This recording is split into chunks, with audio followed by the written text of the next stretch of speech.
नमस्कार, मैं सुखान दिनभर की खबरों में सबसे पहले डालते नजर आज के मुख्य समाचारों पर। कमियां सुधारने के लिए निर्देश, एसडीएम डीएसपी ने किया पटाखा बनाने वाली फैक्ट्रियों का निरीक्षण।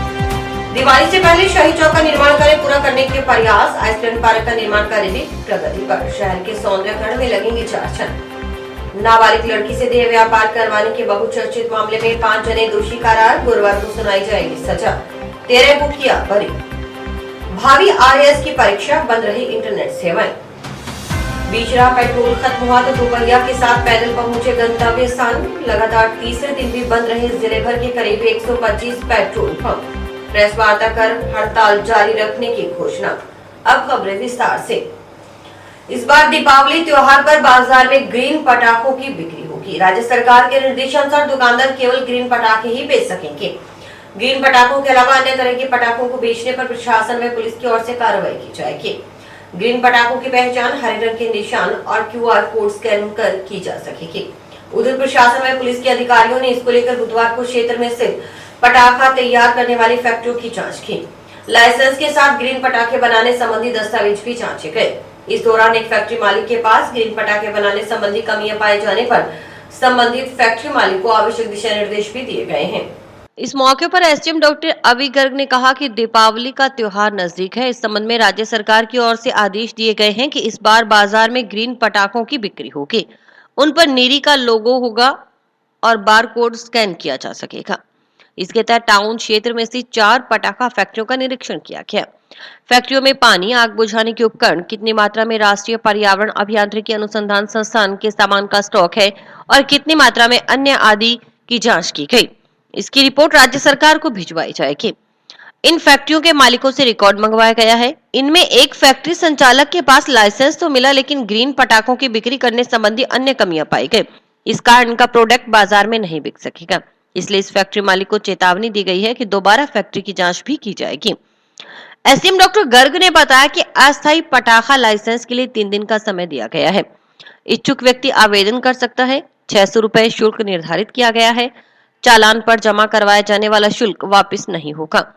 फॉर्म के साथ ऑफिस से लाइसेंस जारी करवाया जाता है तो इस आवेदक को शुल्क वापस लौटाया जाएगा। 1 नवंबर को नगर परिषद कार्यालय में लॉटरी निकाली जाएगी। अभी दिवाली का त्योहार नजदीक है, तो इस संबंध में राज्य सरकार द्वारा आदेश दिए गए हैं कि जो पटाखों की बिक्री होगी बाजार में, वो नीरी के पटाखे नीरी लोगों के लगे होंगे और बारकोड उसमें स्कैन किया जा सकेगा।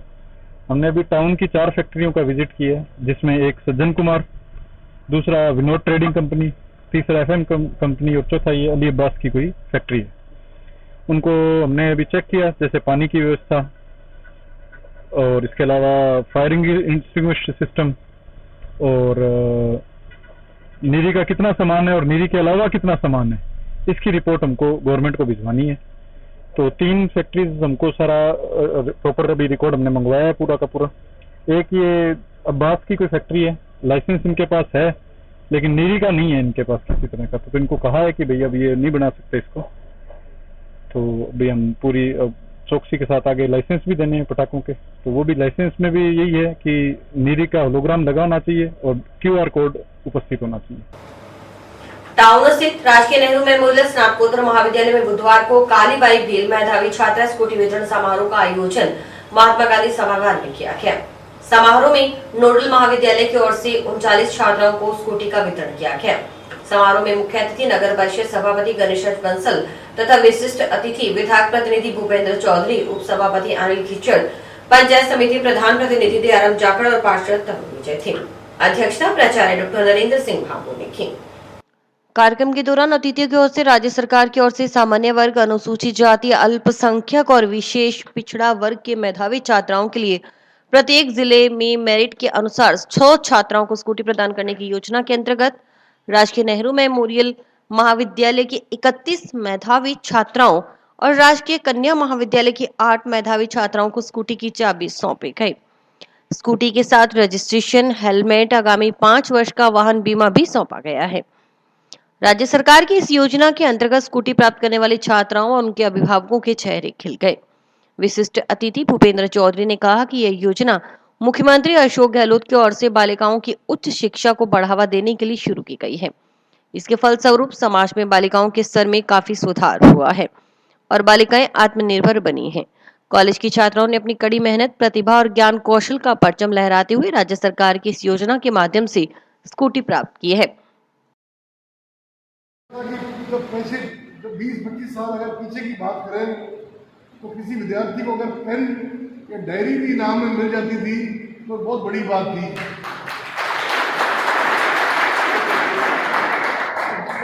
तो वो विद्यार्थी बड़ा खुश महसूस करता था कि मैंने ये पेन प्राप्त किया है अच्छे मार्क्स की वजह से, या मैं क्लास में अव्वल आया हूँ तो मेरे को एक डायरी मिली है। तो मैं समझता हूँ कि कितना समय बदल गया है। आज के विद्यार्थियों को 60-60 हज़ार रुपये की स्कूटर मिल रही है, ये बहुत बड़ी बात है। और मैं विद्यार्थियों को इस मौके पर यही कहना चाहूँगा कि जिस अवसर पर आप पढ़ रहे हो स्कूल में, इस समय आपके लिए बहुत बेहतरीन समय है। जो अतीत में पीछे देखें तो स्कूल ही नहीं थे, अवसर ही नहीं थे स्कूल जाने के, ना कोई प्रोत्साहन की बात थी। वहीं मुख्य अतिथि गणेश बंसल ने कहा कि कॉलेज के विकास कार्यों में नगर परिषद की ओर से किसी भी प्रकार के सहयोग की कमी नहीं रखी जाएगी। उन्होंने नवनिर्मित हॉकी, फुटबॉल, बास्केटबॉल खेल मैदान और 400 मीटर दौड़ का ट्रैक आदि मैदान को जोड़ते हुए लगभग 150 मीटर लंबी सीसी रोड का नगर परिषद की ओर से करीब 10 लाख की लागत से निर्माण करवाए जाने की भी घोषणा की। इसके अलावा कॉलेज के छात्र छात्राओं और शहरवासियों के भ्रमण के लिए 400 मीटर सिंथेटिक ट्रैक करीब 1 करोड़ की लागत से बनाए जाने की सैद्धांतिक स्वीकृति भी प्रदान की गई।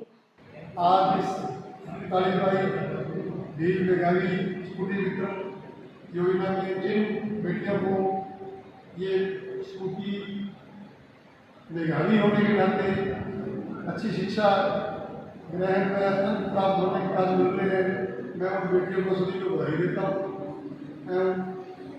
ये भी आग्रह करता हूँ कि आप इस स्कूटी को अपने लक्ष्य मत रखना। स्कूटी मिली है, इसको इनाम मान के आप और ज़्यादा इनाम प्राप्त करने के लिए ऊंचे पद पर हासिल होने की आप कोशिश करना, ताकि आपका परिवार और आपका समाज आप पर गौरव महसूस करे। इस मौके पर प्राचार्य डॉक्टर नरेंद्र सिंह भांबू ने महाविद्यालय में किए गए विकास कार्यों की जानकारी देते हुए विधायक चौधरी विनोद कुमार ने महाविद्यालय का सरकारीकरण करवा कर विकास की राह खोल दी है। राजस्थान सरकार की महत्वाकांक्षी जो पायलट प्रोजेक्ट्स होते हैं उनमें से एक पायलट प्रोजेक्ट है मेधावी स्कूटी योजना।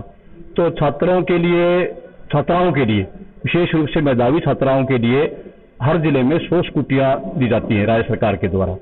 तो राज्य सरकार की इस योजना के अंतर्गत हमारे जो महाविद्यालय को 43 स्कूटियां प्राप्त हुई थी। उन 43 स्कूटियों में से 4 स्कूटी तो मुख्यमंत्री महोदय के द्वारा पूर्व में ऑनलाइन कार्यक्रम के द्वारा बांट दी गई थी और 43 स्कूटी, अब उसमें 39 स्कूटीज थी। उन 39 स्कूटीज का आज वितरण समारोह था और साथ में हमने महाविद्यालय में कुछ कार्य किए हैं। उन सब कार्यों का अवलोकन के लिए एक वो विकास समिति की बैठक भी बुलाई हुई है कि भावी योजनाएं महाविद्यालय के लिए बनाई जा सके। तो दोनों कार्यक्रम अभी संपन्न हो रहे हैं। स्टूडेंट हूँ और मेरे को कॉलेज आने जाने में बहुत दिक्कत होती थी तो उसके वजह से हमें स्कूटी दी गई है। ये परसेंटेज के बेस पे भी दी गई है और अब इसकी वजह से मैं आ जा हुई नियमित रूप से। मुझे कालीबाई भील मेधावी छात्रा योजना के अंतर्गत स्कूटी मिली है और पहले मुझे आने जाने में परेशानी होती थी, अब मुझे स्कूटी मिली है तो मैं अपनी पढ़ाई को जारी रख सकती हूँ और इसके लिए मैं राज्य सरकार की बहुत आभारी हूँ।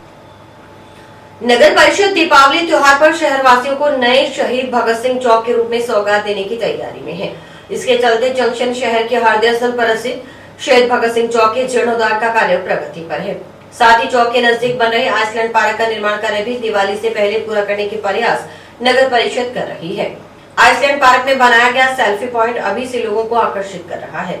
नगर परिषद अधिकारी उम्मीद जता रहे हैं कि शहीद भगत सिंह चौक में आइसलैंड पार्क का निर्माण कार्य पूरा होने पर शहर के सौंदर्यकरण में 4 चांद लगेंगे। देखिए रिपोर्टर प्रदीप पाल की खास रिपोर्ट। नगर परिषद सभापति गणेश बंसल ने बताया कि परिषद की ओर से जंक्शन शहर के हृदय स्थल शहीद भगत सिंह चौक का करीब 50 लाख रुपए की लागत से सौंदर्यकरण करवाया जा रहा है।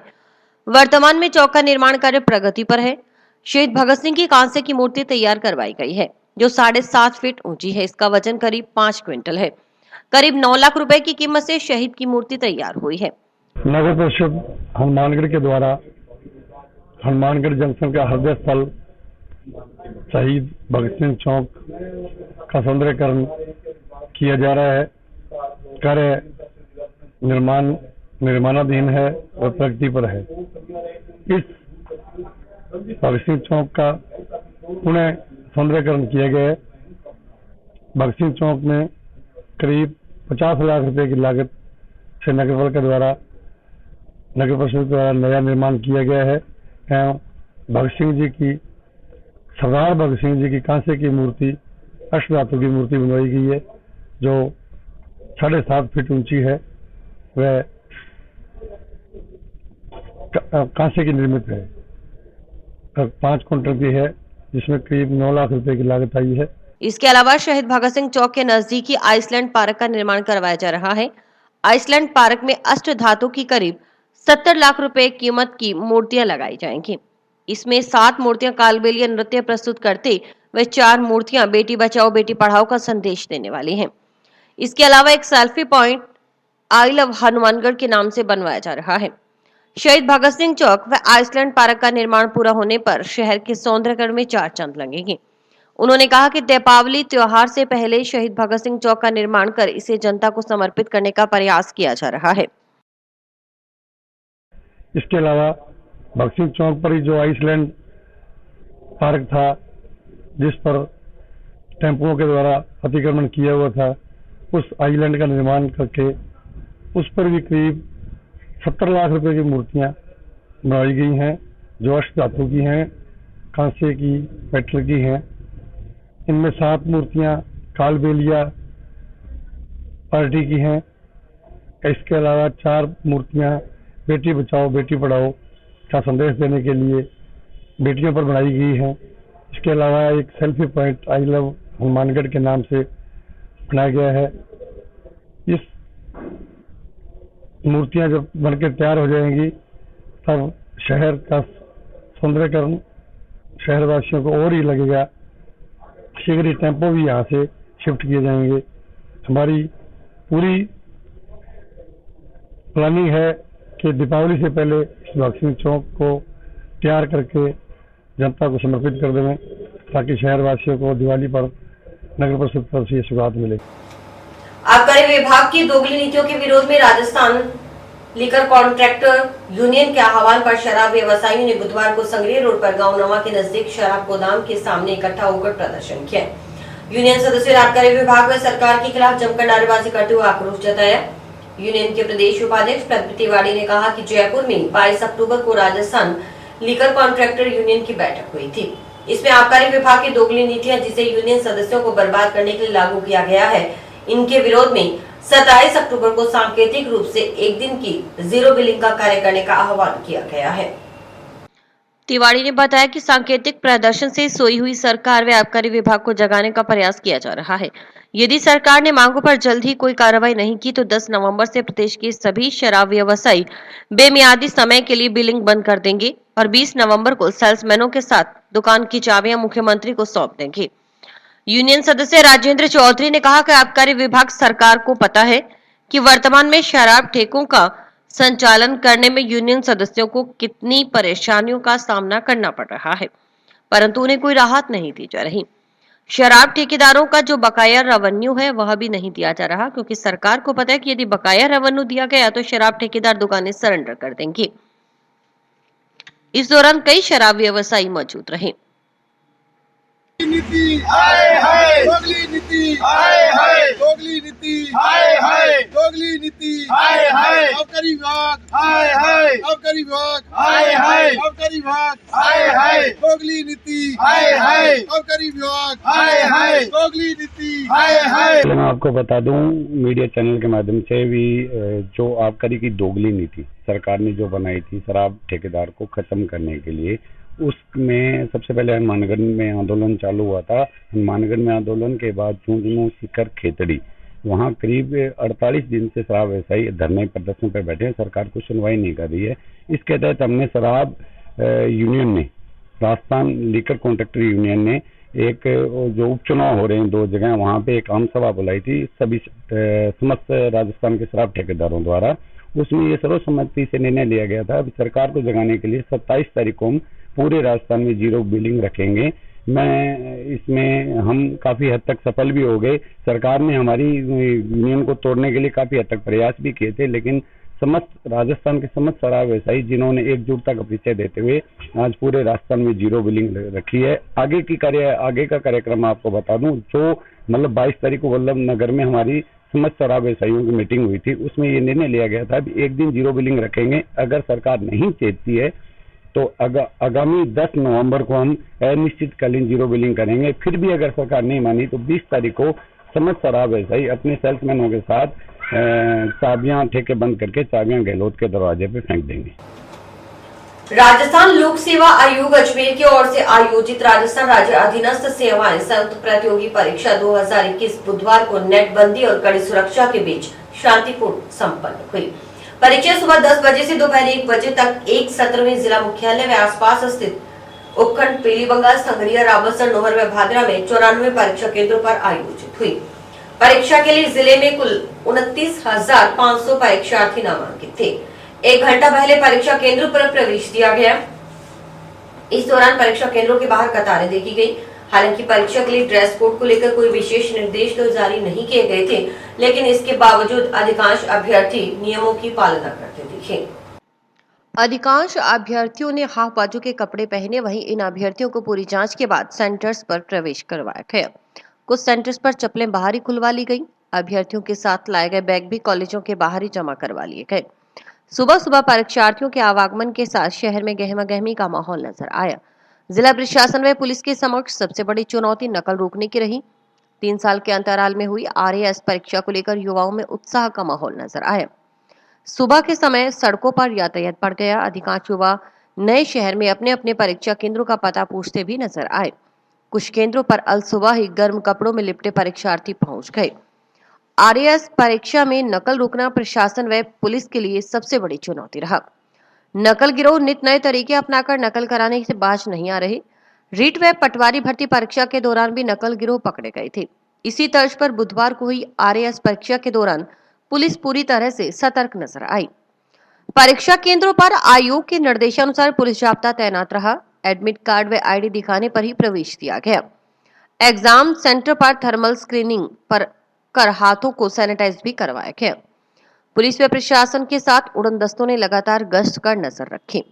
परीक्षा केंद्रों पर नकल की रोकथाम के लिए अभ्यर्थियों की भी गहनता से जांच की गई। साथ ही घड़ी, मोजे, धूप का चश्मा, बेल्ट, हैंडबैग, हेयर पिन, तावीज, स्टॉल, शॉल, मफलर आदि की इजाजत भी नहीं दी गई। इन पर चेकिंग के दौरान नजर रखी गई। उधर बाहर से आए परीक्षार्थियों के लिए शहर के विभिन्न सामाजिक संगठनों की ओर से ठहरने व भोजन की व्यवस्था की गई। अधिकांश अभ्यर्थी परीक्षा से पहले के अंतिम क्षण तक तैयारी कर परीक्षा पास कर लेना चाहते थे। शहर के कुछ सेंटर्स के बाहर ये लोग यहाँ बैठे तैयारी करते दिखे। वहीं सेंटर्स के बाहर कतार में लगकर भी कुछ लोग अंतिम तौर पर तैयारी में व्यस्त थे। RAS परिपरीक्षा शुरू होने से पहले जिले भर में परीक्षा के दौरान प्रशासन ने नेटबंदी लगा दी। ऐसे में सुबह 6 बजे से दोपहर 2 बजे तक इंटरनेट सेवाएं पूरी तरह से बंद रहीं। इस दौरान लीज लाइन को छोड़कर जिले में समस्त प्रकार के इंटरनेट सेवा बंद रही। इस संबंध में मंगलवार को बीकानेर संभागीय आयुक्त BL मेहरा ने आदेश जारी कर दिए थे। शिक्षा बहुत अच्छी थी, पेपर का लेवल बराबर था। पिछला जो लेवल था 2018 में पेपर हुआ उससे थोड़ा लेवल कम था। हम बाड़मेर से आए हैं जाने के लिए और अच्छा लगा, बहुत अच्छा पेपर था। गणित और रीजनिंग का जो लेवल था 1-2 क्वेश्चन छोड़ के नॉर्मल लेवल था, इतना कोई लेवल नहीं था। एक कंप्यूटर का भी क्वेश्चन पूछ रखा था। साइंस भी बढ़िया थी, साइंस वालों के लिए साइंस में फायदा था और पॉलिटी भी अच्छी पूछी है। मैं जयपुर से बता रहा हूँ। पेपर था एवरेज था, इसमें सभी पार्ट थे, पॉलिटिकल, हिस्ट्री और ज्योग्राफी सभी के पार्ट थे, इजी थे। मीडियम साइज का पेपर था, कोई ज्यादा टफ नहीं था। अगर अच्छी तैयारी कर रखी किसी ने तो उसमें अच्छा पेपर गया होगा उसका। बाकी पेपर में ऐसा कोई नहीं रहा जो नहीं आ रहा हो। बहुत ईजी लेवल का पेपर था, आराम से पढ़ सकते हैं। और यहाँ जो व्यवस्था है वो ठीक ठाक थी। एवरेज देखा जाए तो ठीक है, ऐसे बेस्ट नहीं कर सकते। और भी वक्त है ब्रेक का।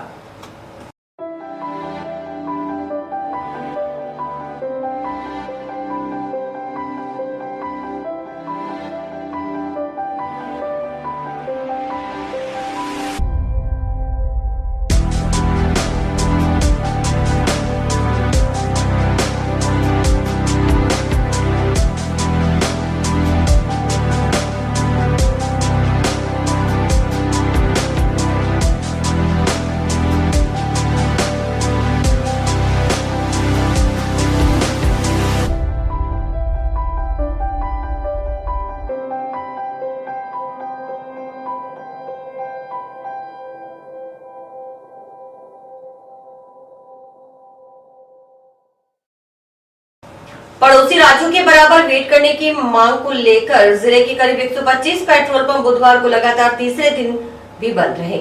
जिले भर के पेट्रोल पंपों पर सोमवार से पेट्रोल डीजल की बिक्री अनिश्चितकाल के लिए बंद कर पेट्रोलियम डीलर एसोसिएशन हड़ताल पर है। वेट को हरियाणा व पंजाब राज्यों के बराबर करने, बायोडीजल की तस्करी पर रोक लगाने, बढ़ी हुई वेट दरें वापस लेने सहित अन्य मांगों को लेकर पेट्रोलियम डीलर्स की ओर से बेमियादी समय के लिए हड़ताल की गई है। मंगलवार को पेट्रोलियम डीलर के प्रतिनिधियों की जयपुर में सरकार से हुई वार्ता में कोई हल न निकलने पर बुधवार को लगातार तीसरे दिन पेट्रोल पंप बंद रहने से वाहन चालकों को काफी दिक्कतों का सामना करना पड़ा। उधर बुधवार को जिला मुख्यालय पर हनुमानगढ़ पेट्रोलियम डीलर्स एसोसिएशन ने प्रेस वार्ता कर हड़ताल जारी रखने की घोषणा की। हालांकि इससे पहले पड़ोसी जिले श्रीगंगानगर के अलावा बीकानेर में हड़ताल समाप्त होने पर यह कयास लगाए जा रहे थे कि हनुमानगढ़ में भी बुधवार को पेट्रोल पंप संचालकों का आंदोलन समाप्त हो सकता है, लेकिन एसोसिएशन पदाधिकारियों ने प्रेस वार्ता कर इन कयासों पर विराम लगा दिया। उधर हड़ताल के चलते बुधवार को भी पेट्रोल पंपों पर सन्नाटा पसरा रहा। दोपहिया वाहन चालक पेट्रोल खत्म होने पर वाहनों को पैदल ही घसीटकर गंतव्य की तरफ जाते नजर आए। मजबूरी में उन्हें दुकानदारों से अधिक कीमत देकर पेट्रोल खरीदना पड़ा। पेट्रोल पंप संचालकों की चेतावनी दी गई है कि जब तक मांगे नहीं मानी जाती तब तक हड़ताल जारी रहेगी। ऐसे में हड़ताल लंबी चल सकती है तो वाहन चालकों को खासा परेशानी उठानी पड़ेगी। पेट्रोल पंप संचालकों के अनुसार हरियाणा व पंजाब से डीजल की तस्करी बढ़ने से उन्हें प्रतिदिन लाखों रुपयों का नुकसान हो रहा है, क्योंकि बिक्री पूरी तरह से कम हो गई है। प्रशासन की ओर से अवैध डीजल की तस्करी और अवैध बायोडीजल की बिक्री की रोकथाम के लिए कोई ठोस प्रयास नहीं किए जा रहे। इस कारण पेट्रोल पंप संचालकों को हड़ताल करनी पड़ी है। जब तक प्रशासन ठोस कार्रवाई नहीं करेगा तब तक हड़ताल जारी रहेगी। हमारी मीटिंग हुई है, उसमें सर्वसम्मति से यह निर्णय लिया गया है कि जब तक राज्य सरकार इन चीजों पे हमारे से वार्ता करके और कोई निर्णय नहीं लेगी या हमें ऐसा कोई लिखित आश्वासन नहीं देगी, तब तक हनुमानगढ़ जिले की पंपों की हड़ताल अनिश्चित जारी रहेगी।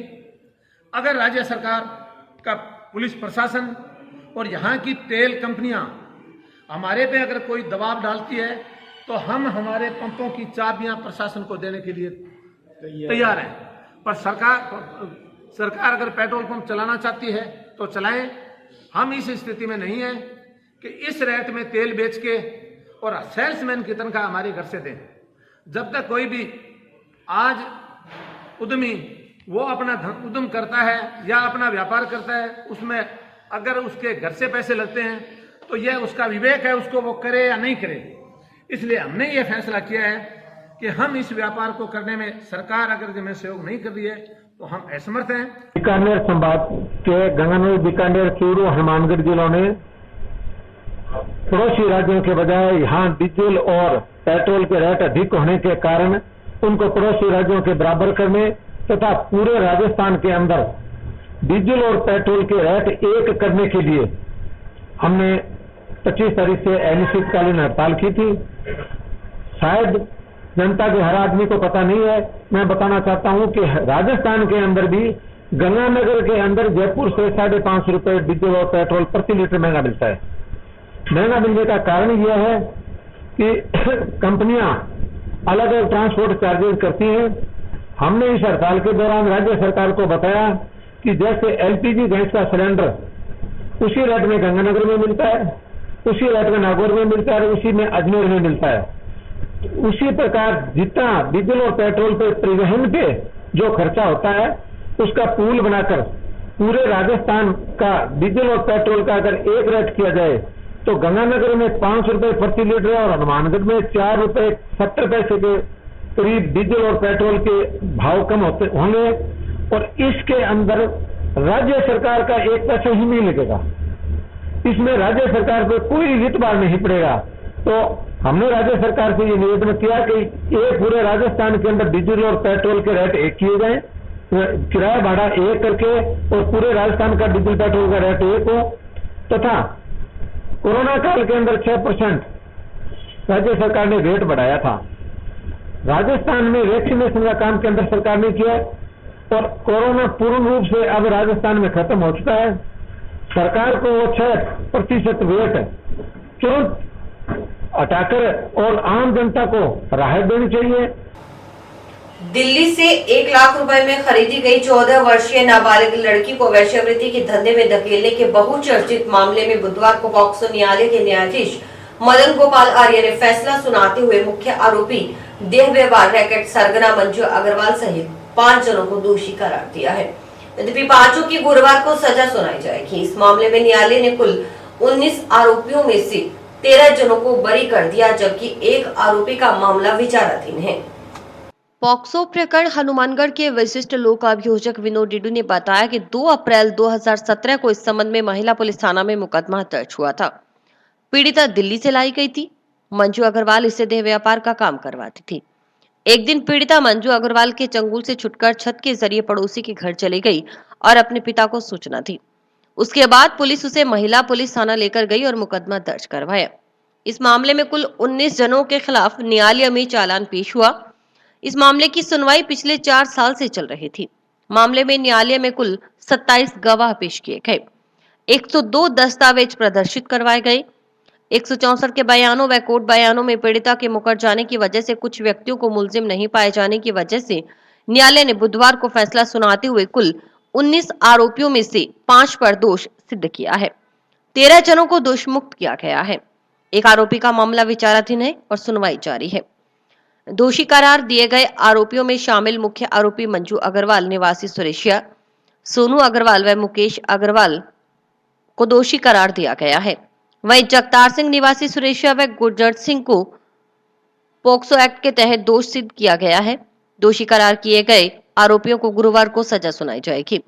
दोषी करार दिया गया मुकेश अग्रवाल इस प्रकरण का मुख्य आरोपी मंजू अग्रवाल का बेटा है।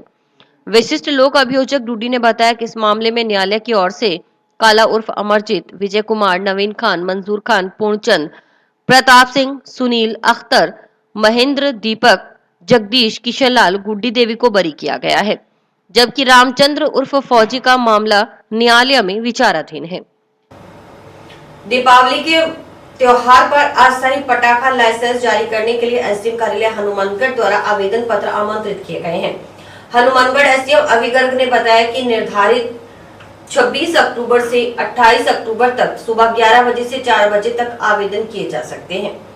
एक आवेदनकर्ता अधिकतम एक ही आवेदन कर सकता है। साथ ही उन्होंने बताया कि आवेदनकर्ता एक्सप्लोसिव रूल 2008 के नियम 84 की पूर्णतः पालना सुनिश्चित करेंगे। एसडीएम ने बताया कि 2 नवंबर 2021 से 4 नवंबर के लिए हनुमानगढ़ जंक्शन में कुल 150 दुकानें, हनुमानगढ़ टाउन में 145 दुकानें, ग्राम पंचायत डबलीवास मौलवी में कुल 20 दुकानें, पका सारना में कुल 18 दुकानें व रूड़ावाली में कुल 10 दुकानें निश्चित की गई हैं।